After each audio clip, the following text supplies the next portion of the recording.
Traditionally in Japan, people would make their own textiles out of plants that were locally available and abundant. Plants like banana, rami, elm, wisteria, linden, mulberry, and hemp were harvested to create bast fibers that were then woven into textiles, and then those textiles were used to create clothing and other household items. All of the garments in this exhibition come from Tohoku, the northernmost tip of Japan's main island of Honshu. Throughout Japan in the 19th century, silk was considered a luxury material, and it was restricted to only a privileged class.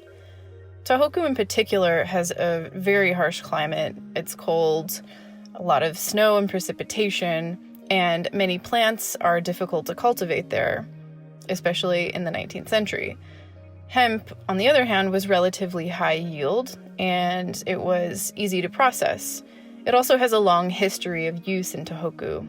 Hemp seeds have been found in the region that date all the way back to the Jomon period in Japanese prehistory.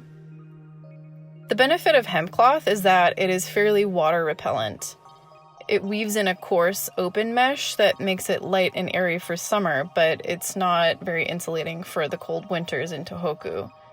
Because of this, people would stitch together 2 or 3 layers of hemp cloth, a practical method to increase its durability as well as heat retention. While the act of piecing together layers of hemp may seem fairly straightforward, there was also artistry and intensive labor that would go into their creation. This work is primarily that of women's skills and aesthetic sensibilities who were very adept at their handicraft. Cotton is a material that's not indigenous to Japan. It was imported from China and Korea around 600 CE, but it wasn't widely grown or used until the 16th century. Even then, cotton was impossible to cultivate in the cold northern climate of Tohoku. Scarce cotton fragments imported from warmer regions of Japan were used to repair and patch garments. Most cotton pieces came to Tohoku through a cargo trade called kitamae bune, a commercial shipping route for transporting goods to and from northern Japan that came about during the Edo to Meiji periods, or the 17th to 19th centuries. The ships would sail from Osaka and go up the western coast of Honshu, up to Hokkaido, and would stop over in Tohoku along the way, where they would drop off a very saleable cargo of goods that included salt, tea, sugar, and also used pieces of cotton or old clothing.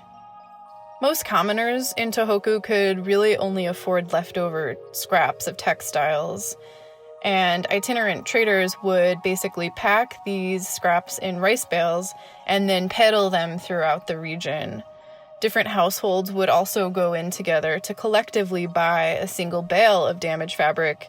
They would then wash this bale of used fabric with lye, they would rinse it, and they would scrub it with dried fish skins before they would dry and then share the pieces among the group. The scraps that were in better condition were pieced together to form kimono or used to patch old tattered kimono, and the worst among the scraps were ripped into narrow strips and rewoven into garments.